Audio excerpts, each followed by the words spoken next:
In this DD 2018 talk, Ubisoft Milan's Marco Renzo, undertone Mosso Songrini, explain how Ubisoft improved their animation pipeline to overcome challenges for Mario Rabbids Kingdom Battle. The two present tools developed in order to facilitate the creativity of their animators, providing them freedom to explore, experiment, and prototype new ideas. It was an insightful talk that's definitely still worth watching, so developers should not miss the opportunity to do so now that it's freely available on the official GD YouTube channel. In addition to this presentation, THEGDC Vault and its accompanying YouTube channel offers numerous other free videos, audio recordings, and slides from many of the recent game developers conference events. And the service offers even more members-only content for DD Vault subscribers. Those who purchased all-access passes to recent events, like DD Vault, already have full access to DD Vault, and interested parties can apply for the individual subscription via DD Vault subscription page. Group subscriptions are also available. Game-related schools and development studios who sign up for DD Vault Studio subscriptions can receive access for their entire office or company by contacting staff via THEGDC Vault Group subscription page. Finally, current subscribers with access issues can contact DD Vault technical support.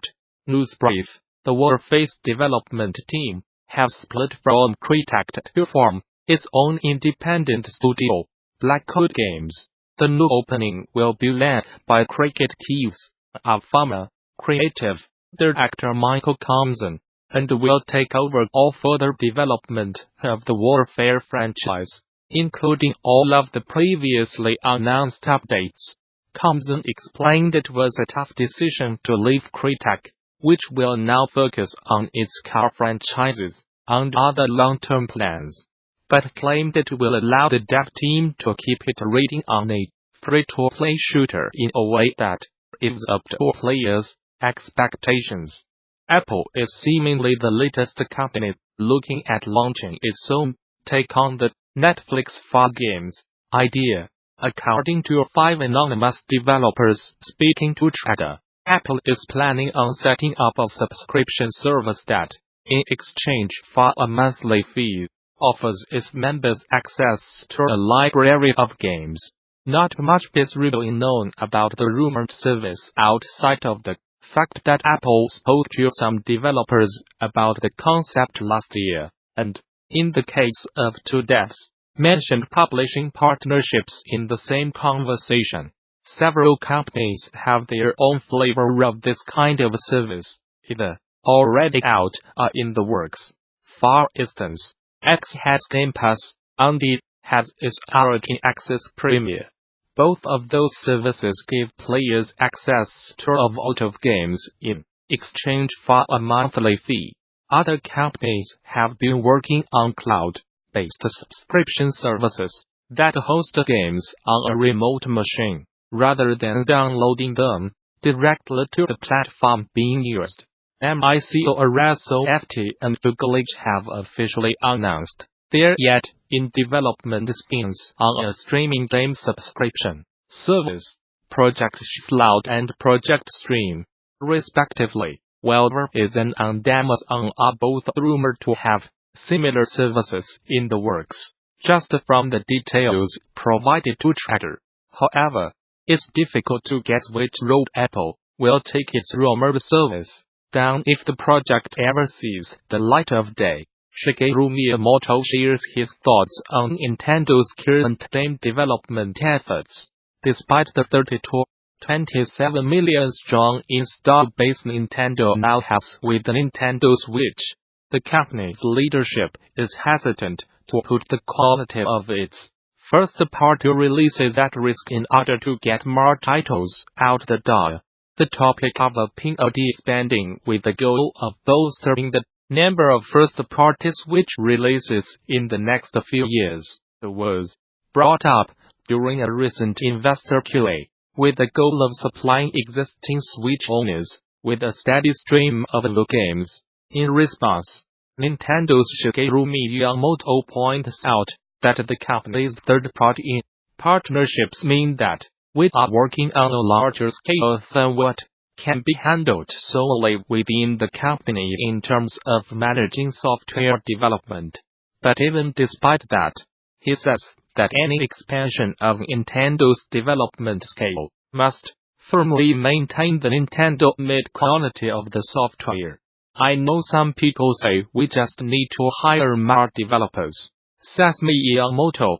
We are not merely focused on increasing development staff, but we are focusing on nurturing more developers adequately within Nintendo. I want us to actively invest in the products we develop, in order to maintain the quality we desire. Nintendo's current development cadence, especially in regards to how it's changed across the lifetime of the company, was something also mentioned earlier on in the Q&A by Nintendo director and senior managing executive officer Shinya Takahashi. Compared to the NES era, there are a lot more developers, larger development teams, says Takahashi. Even so, development is being managed more systematically than before. So although it's true that the volume of software is increasing, there are more people involved in developing it. There are more development processes in place to bring it all together, and the development scale has expanded. I believe one appealing aspect of the video game business is that you can create something a lot of consumers will react very positively to if you add just a little extra value, even if it's not dependent on hardware performance. As Miyamoto in response to that same question, there are indie games spreading widely across consumers, even though those titles were not large-scale titles developed by many people. We always value this point and want to nurture the people who can create core components like that. And if we can continue to repeatedly refine the core components of play that those individuals create into the future, I think we will be able to continue creating Nintendo-like products. And I feel that those individuals are steadily growing at Nintendo. Some recordings from the Game History panel held at this past MadFest 2019 are now available for the public to enjoy. This panel track was part of the Music and Gaming Educational Symposium, Majors Educational Track.